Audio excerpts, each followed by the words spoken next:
शिवाय नमः। शिवाय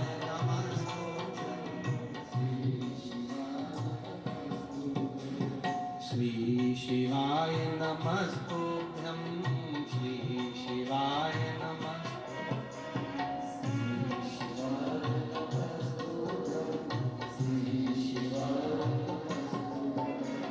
श्री शिवाय नमस्तुभ्यं श्री शिवाय नमस्तुभ्यं।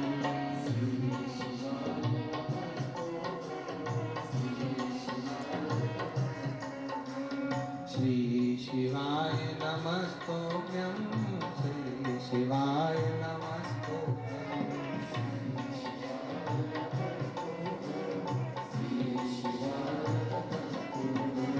श्री शिवाय नमस्तुभ्यं श्री शिवाय नमस्तुभ्यं।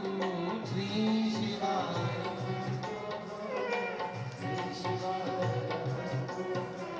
श्री शिवाय नमस्तुभ्यं श्री शिवाय नमस्तुभ्यं। श्री शिवाय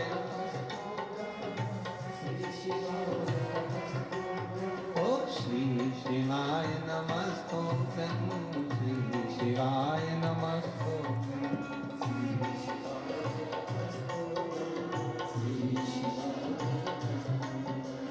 श्री शिवाय नमस्तुभ्यं श्री शिवाय नमस्तुभ्यं।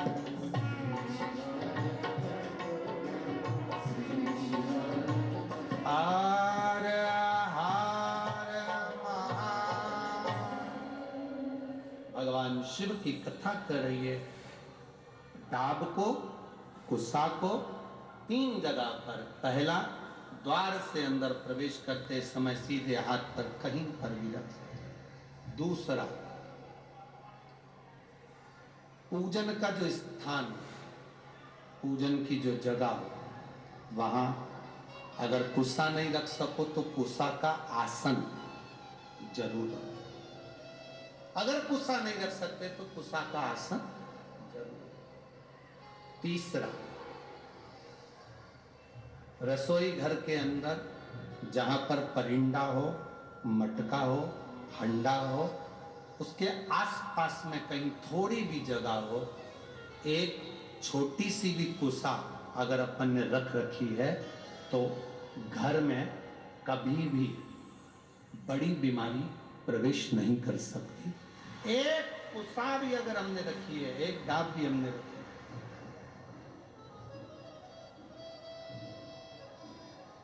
हम तो यहां तक कहेंगे, शिव महापुराण की इस पवित्र कथा में आप लोगों से कहना चाहेंगे,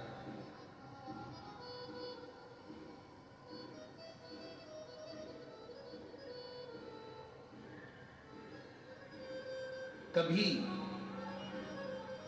कभी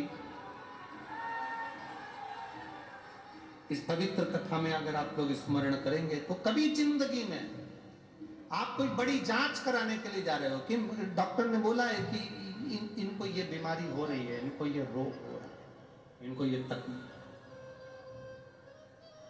आप डॉक्टर को दिखाओ, जांच कराओ, डॉक्टर दवाई दे, उसको खाओ। डॉक्टर भी शंकर का एक रूप है। जैसे शिव महामृत्युंजय है तो जगत के जितने डॉक्टर हैं ये भी महामृत्युंजय का एक प्रतिबिंब स्वरूप है। आप इनको दिखाओ। डॉक्टर भी शंकर का एक स्वरूप है। ऐसा नहीं कि तुम डॉक्टर को नहीं मानोगे, डॉक्टर शिव का एक तत्व स्वरूप माना गया, महामृत्युंजय माना गया। आप दिखाओ। पर यहां शास्त्र कहता, शिव महापुराण की कथा वर्णन करती है, जब तुम जांच कराने के लिए जा रहे हो, तुम्हें लग रहा है कि डॉक्टर ने बोला है कोई बड़ी बीमारी, ये गठान है, और ये गठान, ये गांठ गर्भाशय में आ गई, ये गांठ कहीं शरीर में आ गई, और तुम्हें लग रहा है कि ये तकलीफ देगी और जांच के लिए जाएगी। उसके पहले, जब आप डॉक्टर की जांच कराने के लिए जाओ, उसके पहले कुशा का जल, अगर महादेव जी की जो जलाधारी होती है, इसमें महादेव जी बने, दिख रहा है सबको? सबको नजर आ रहा है? टीवी के माध्यम से भी आप लोग देखते रहना, ठीक है। ये जो महादेव जी का शिवलिंग है, ये जो जलाधारी है, ये जलाधारी पार्वती जी का स्थान।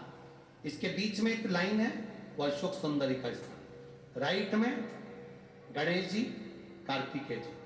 शिवलिंग के ऊपर जो जलाधारी रहती है, जिसमें से बूंद बूंद पानी टपकता है, ये शंकर भगवान की 5 लड़कियां, जया, विषहरा, शामलीवारी, दौतली, देव, शिव जी की 5 बेटी। जब तुम्हें लग रहा है कि कोई बड़ी बीमारी हमारे शरीर में प्रवेश कर रही है और डॉक्टर कह रहे हैं कि इसकी जांच होगी, उसके पहले कुशा का जल, डाब का जल, ये अशोक सुंदरी का स्थान जहां पर है और शिवलिंग का जो स्थान है, इसके बीच में जो जगह खाली पड़ी रहती है, इस स्थान पर अगर हम कुशा का जल, डाब का जल चढ़ा देते हैं और उस जल को उस स्थान पर जहां तुम्हें लग रहा है कि इसकी जांच होने जा रही है, उस स्थान को लगाकर जांच के लिए जाते हैं, कभी जिंदगी में बड़ा रोग प्रवेश कर ही नहीं सकता। कुशा का जो जल होता है, डाब का जो जल होता है, ये साधारण जल नहीं होता महाराज जी, इसको साधारण नहीं कर सकते। कुशा के जल को साधारण नहीं कहा। आजकल तो कपड़े के आसन आ गए। मेरी बुजुर्ग माता यहाँ पर बैठी हैं, बुजुर्ग अगर कोई बैठे होंगे तो उनको मालूम होगा, आजकल तो कपड़े के आसन आ गए। पहले ब्राह्मण को जो आसन दान दिया जाता था, वो कुशा का दिया जाता था। बोलो री माताओं, सही है कि गलत है? पहले 3 चीजें बड़ी विशेष होती थी ब्राह्मण को दान करने के लिए। कुशा का आसन होता था, सौभाग्यवती नारी को सुहाग का सामान जो दान दिया जाता था, वो बांस की टोकरी में दिया जाता था, जिसको सुहाग पिटारी कहते थे। अब आप क्या क्या कहते हैं हमें नहीं मालूम, पर हमारे इधर तो सुहाग पिटारी कहते थे। पिटारी का मतलब होता है उसमें बांस की डलिया, ब्लाउज के पीस रख दिया, कुंकू रख दिया, हल्दी रख दी, मेहंदी रख दी, चूड़ी रख दी, जो तुमने रखा वो बांस की पिटारी में रख। बांस की पिटारी में क्यों रखते थे? हमारे यहाँ बांस की पिटारी की महत्वता क्या है?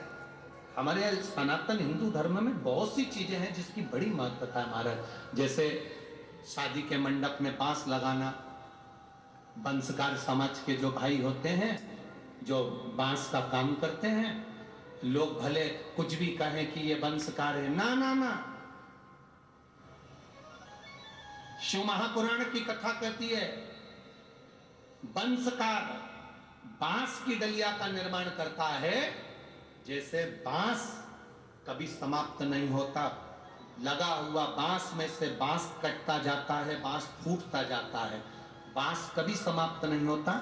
जिसमें से पैदा हुआ फिर होगा, उसको काट लो फिर होगा। उसी तरह वंशकार समाज जो बांस की डलिया का निर्माण करती है, वो वंशकार समाज बांस की डलिया इस भाव से बनाती है कि जिसके यहाँ शादी में जाए, सुहाग पिटारी में जाए, उसका सुहाग खूब बाबा कृपा बना कर रखे, उसका वंश खूब। अब लोग वंशकार आजकल राजनीति के